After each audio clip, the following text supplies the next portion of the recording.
Whispers on the Wind. The town huddled at the edge of the woods, a place where the modern world seemed to fade into the embrace of nature. It was a town that held its breath, as if waiting for something to happen, something that had been promised long ago and forgotten. A veil of secrets, half remembered and best left undisturbed, hung over the forest like a shroud. The mist that rolled in every morning seemed to carry whispers from the past, stories that the trees had witnessed and kept hidden in their ancient bark. Whispers spoke of Oakhaven Broadcasting Station, silent for decades. Once a hub of communication, it now stood as a monument to forgotten times, its walls echoing with the ghosts of voices that had long since faded away. A place of shadows and stories whispered in hushed tones, the station was a beacon for those who sought the unknown. It was said that on certain nights, if you listened closely, you could hear the faint hum of old broadcasts, like a distant memory trying to break through the veil of time. It called to us, a siren song of the forgotten, pulling us deeper into the woods. The path was overgrown, almost hidden, as if nature itself was trying to keep the station's secrets buried. We were explorers of the abandoned, drawn to the echoes of the past. Each step we took was a step back in time, a journey into the heart of mystery and intrigue. There were 4 of us. Liam, our leader, pragmatic and cautious. He was the one who kept us grounded, always thinking 2 steps ahead, ensuring our safety as we ventured into the unknown. Maya, the photographer, drawn to the beauty of decay. Her camera was her third eye, capturing the haunting beauty of forgotten places, turning decay into art. Ben, the tech expert, eager to unravel the station's mysteries. His gadgets and devices were extensions of his curiosity, always probing, always searching for the hidden truths. And me, Sarah, the chronicler, recording our every step into the darkness. My notebook was filled with scribbles and sketches, a testament to our journey and the stories we uncovered. We parked at the edge of the overgrown access road, the car a lone sentinel in a sea of green. The road ahead was barely visible, swallowed by the forest's embrace. The station a skeletal silhouette against the bruised sky, its outline stark and foreboding. It stood like a guardian of secrets, daring us to uncover what lay within. Anticipation crackled in the air, sharp and electric. The storm clouds gathered, mirroring the tension in our hearts. We were on the brink of discovery, and the air was thick with the promise of revelation. The Rusting Tower. The chain-link fence had long surrendered to rust and vines. It stood as a testament to the relentless march of time, nature reclaiming what was once hers. The metal links, once strong and unyielding, now crumbled at the slightest touch, their integrity compromised by years of neglect and exposure to the elements. A single rusted sign remained: Oakhaven Broadcasting, broadcasting hope since 1957. The letters, though faded and chipped, still held a certain dignity, a reminder of the station's former glory. This sign was more than just a marker. It was a relic of a bygone era, a time when the airwaves buzzed with the promise of connection and community. Hope felt a long way off as we stepped onto the overgrown path. The trail, once well-trodden by employees and visitors alike, was now a tangled mess of tall grass and creeping vines. Each step we took was a journey back in time, the crunch of leaves underfoot echoing the footsteps of those who had walked this path before us. The air grew heavy, laden with the scent of damp earth and something faintly metallic. It was as if the very atmosphere was infused with the memories of the past, the mist swirling around us like ghosts of the station's former inhabitants. The forest seemed to hold its breath, waiting for us to uncover the secrets hidden within its depths. The station loomed larger with every step, a monument to forgotten ambition. Its decaying structure stood in stark contrast to the vibrant life of the forest, a reminder of human endeavor and its inevitable decline.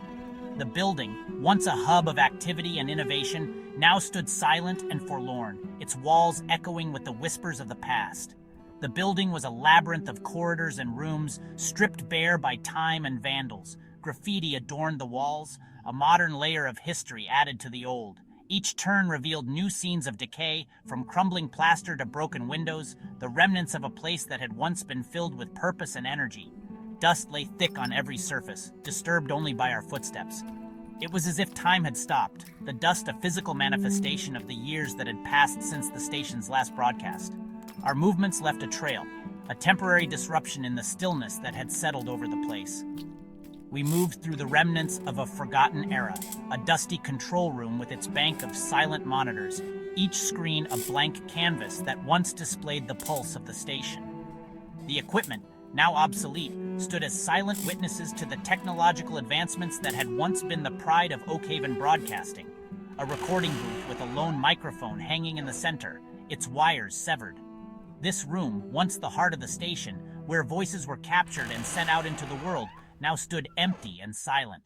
The microphone, a symbol of communication, now hung lifeless, its purpose long forgotten. Each room whispered a story of a time when this place pulsed with life, a beacon broadcasting to the world. Now, only silence remained. The echoes of the past lingered in the air, a haunting reminder of what once was. As we walked through the deserted halls, we couldn't help but feel a sense of reverence for the history that surrounded us. A history that, though forgotten by many, still held a powerful presence in the rusting tower. Static and shadows. The air crackled as Ben, his face illuminated by the beam of his torch, managed to restore power to a section of the station. A thrill shot through me, a mixture of excitement and unease. We crowded around a bank of monitors, their screens flickering to life.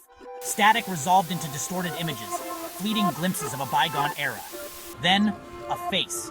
A man, his eyes wide and wild, staring directly at us.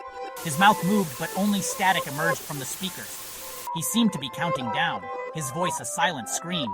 The image flickered, then vanished, leaving behind the chilling white noise of the empty airwaves. We stared at the blank screen, our breath caught in our throats. Something was wrong. Very wrong. The countdown begins. Ben traced the source of the signal to the main broadcasting room. We moved like sleepwalkers, drawn deeper into the heart of the station. The room was a cathedral of forgotten technology, dominated by a massive transmitter in the center. Its metal gleamed under our torches, an incongruous shine in the dusty darkness. And on a single monitor, the countdown continued. The numbers were stark, red against the black screen. 10 hours, 0 minutes, 0 seconds. 9 hours, 59 minutes, 59 seconds. 9 hours, 59 minutes, 58 seconds. Each tick of the clock seemed to reverberate through the room, through us. We were trapped, caught in a macabre game show where the prize was oblivion.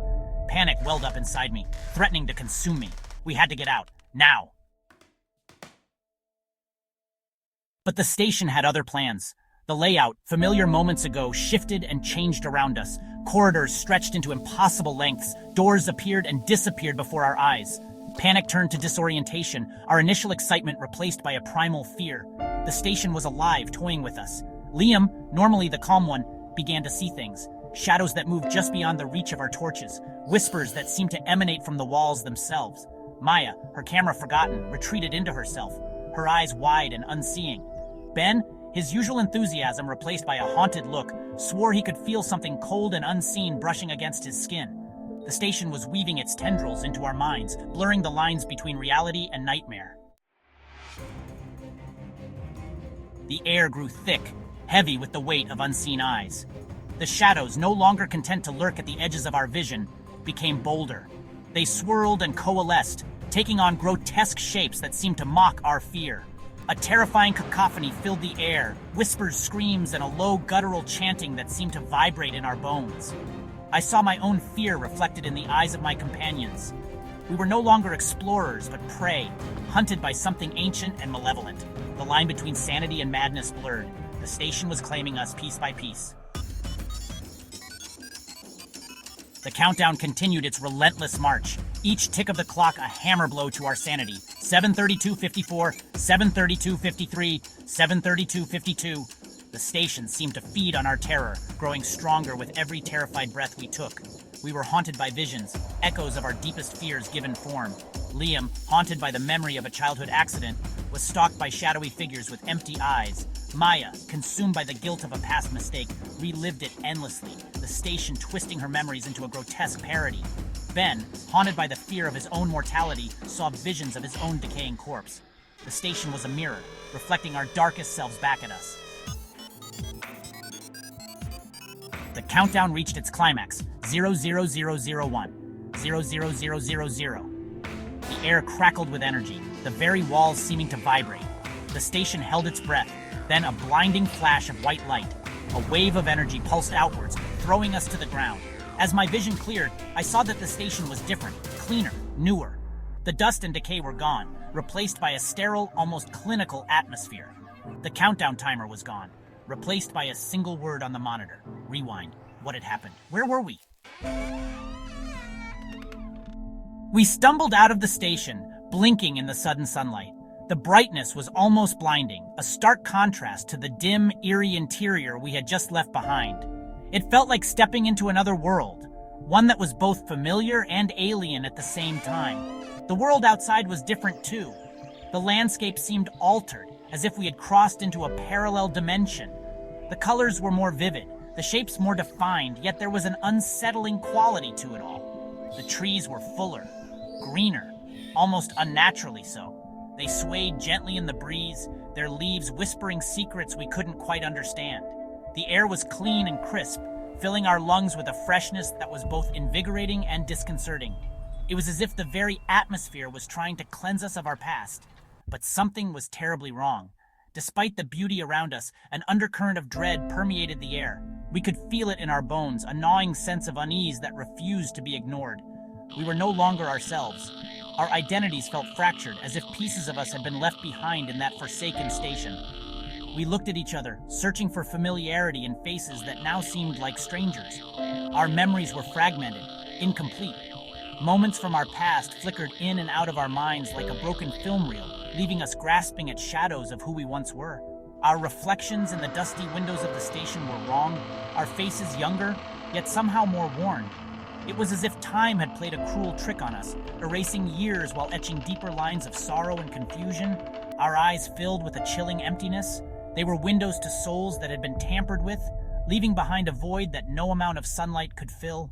The station hadn't just rewound itself. It had rewound us, pulling us back to a state of being that felt both ancient and new. It was as if we had been reset, our histories rewritten by an unseen hand, erasing something fundamental from within. We were hollow shells, echoes of our former selves, wandering through a world that no longer recognized us, our souls claimed by the entity that resided within the heart of Oak Haven Broadcasting Station. It had taken something precious from us, leaving behind only the husks of who we used to be. And as we turned to look back at the station, a shiver ran down our spines. The building loomed ominously, a silent sentinel of our lost selves. We knew with a chilling certainty that we could never escape its grasp. It was a part of us now, woven into the very fabric of our being, that we were never truly free. The station's influence lingered, an invisible chain that bound us to its dark heart. We were forever bound to this place, our fates intertwined with its sinister presence. No matter how far we wandered, we would always be drawn back to its shadow. Our existence nothing more than a flickering image on a forgotten frequency. A ghostly broadcast, forever looping in the ether, a testament to the power of Oak Haven Broadcasting Station.